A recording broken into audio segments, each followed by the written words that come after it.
Okay, so today we're going to go over the Lagrange error bounds.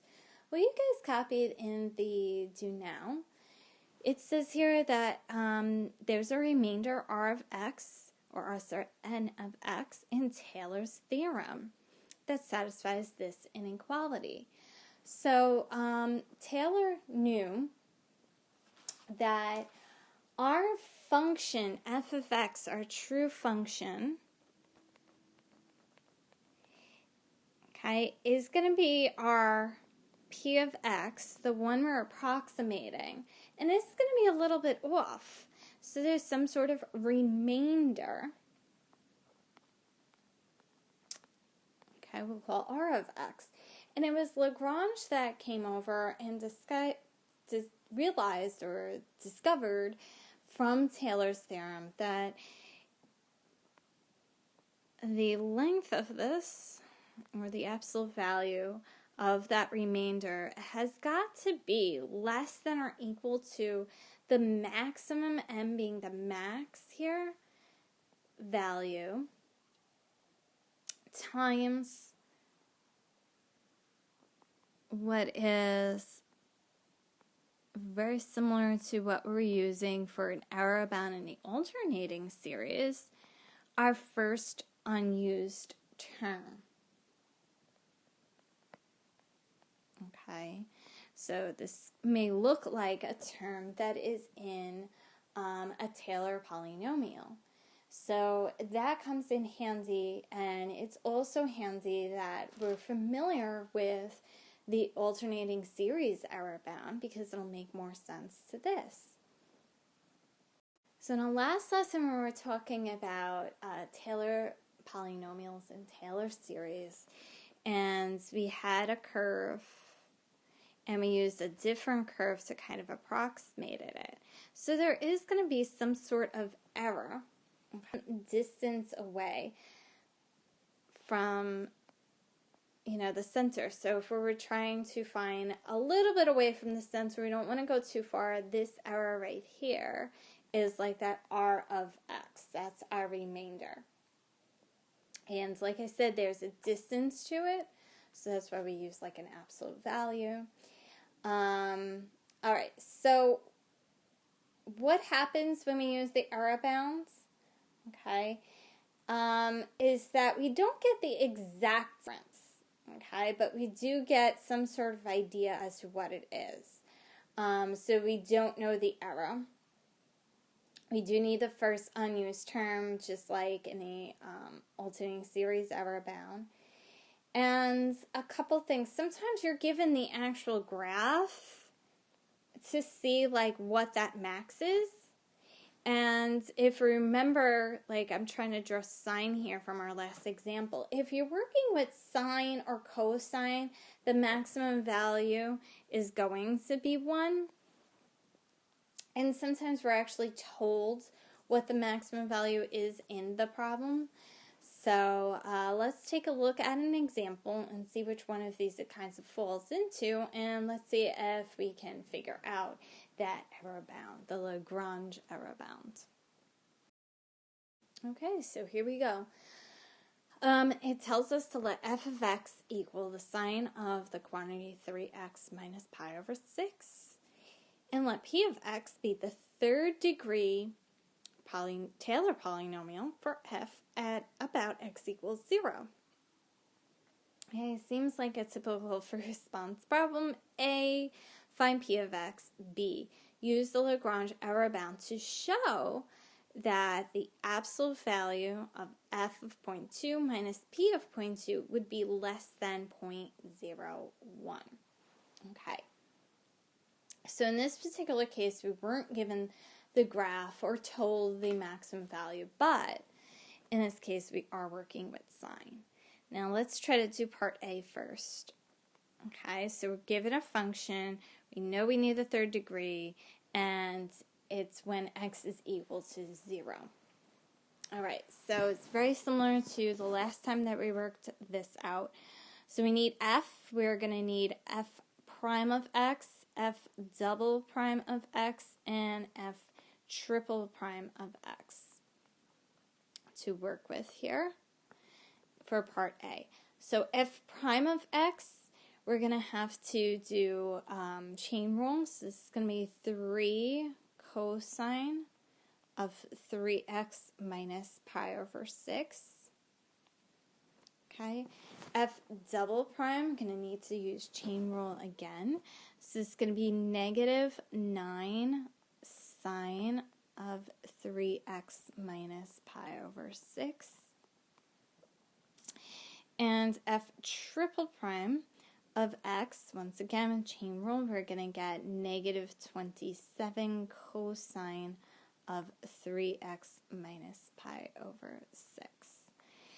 Okay, so we're going to now plug in 0. So if we plug in 0 into our function, okay, so wherever we see it in x, we're going to put in 0. So in this particular case, we have the sine of negative pi over 6. Okay, we need that for p of x. So sine of negative pi over 6, so that's the fourth quadrant, and sine's negative in the fourth quadrant. And the sine of pi over 6 is 1/2, so we're working with negative 1/2. Okay. Next, if we plug in 0 into f prime of x,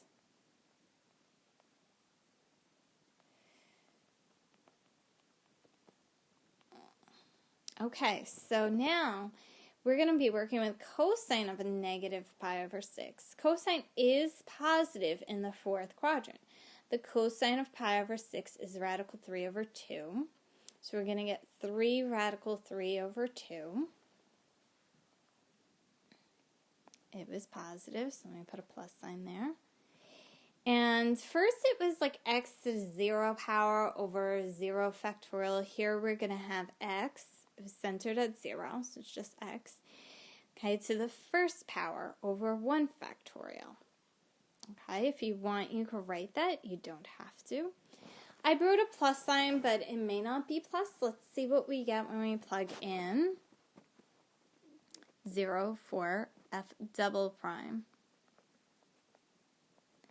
So we plug in 0 for f double prime, and once again, we have to work with sine of negative pi over 6.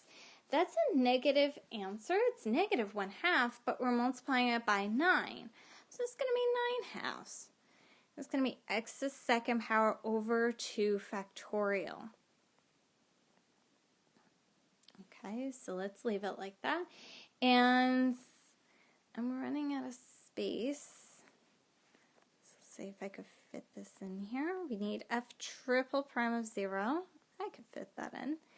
And we plug in 0 for x, and we get cosine of a negative pi over 6, which we talked about. It is a positive answer, okay? And so we can use a minus sign because a positive times a negative 27 is going to be negative. And the cosine of pi over 6 is radical 3 over 2. So we're going to have radical 3 over 2, okay? X cubed, oh, I forgot the 27. Let's squeeze that in, or erase this, make this a little bit neater. Okay, so don't forget the negative 27. We have radical 3 over 2. We have x cubed, and it's going to be over 3 factorial. Okay? And so we're going to get that this is p of x. We did part A. Now, to do part B, we're going to need the next derivative, which we didn't write out. So let's do that. Because we need the next term in order to determine our Lagrange error bound. So we're going to have the fourth derivative of f. Okay. So if our third derivative was negative 27 cosine of 3x minus pi over 6, our fourth derivative is going to be negative, or actually positive 81, 3 times, or I should say hold on one second. 3 times 27 is 81.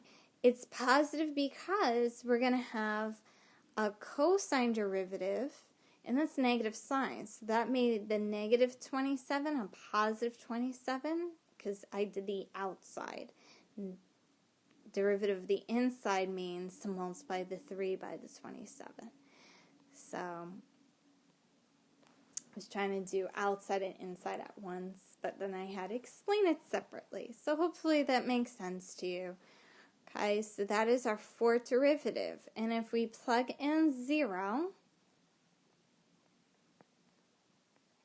remember that we have sine of negative pi over 6. It's going to be a negative 1/2.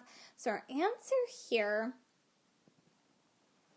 okay, is going to be, okay, for our last term, it's going to be a negative 81 over 2, okay, x to the 4th over 4 factorial. Okay, so that's our last term there. So let's look back at B. Like I said, we needed that next term for the Lagrange error bound, and we found that. So what else is this saying? Okay, so basically what this is saying is that our expression, let's keep going down, or our error between these two, so the actual minus, okay, this right here, should be less than 0.01. Okay, well, what is all of this going to do? Well, this right here means that the x value we want to plug into P is 0.2. It's going to be less than or equal to the maximum value, okay, of our function times, okay, this expression here when x is 0.2, okay? Well, the maximum value for sine is going to be 1. So we're going to have 1 times this expression where we have 2 plugged in. So we are going to need that 4 factorial is 24. Okay. And we can kind of pull that out working with the 81. And I forgot something, or actually just incorrectly wrote it. You need the absolute value. So it doesn't matter if you have that negative 81 there. 2 times 24. 4 factorial is 24, by the way. Okay, because this is 1 times 2 times 3 times 4. Okay, and this is 24.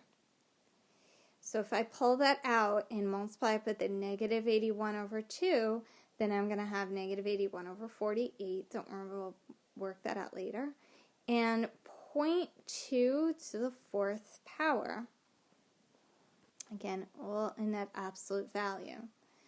So if we work that out, okay, I just need some room at the top to point that, work this out.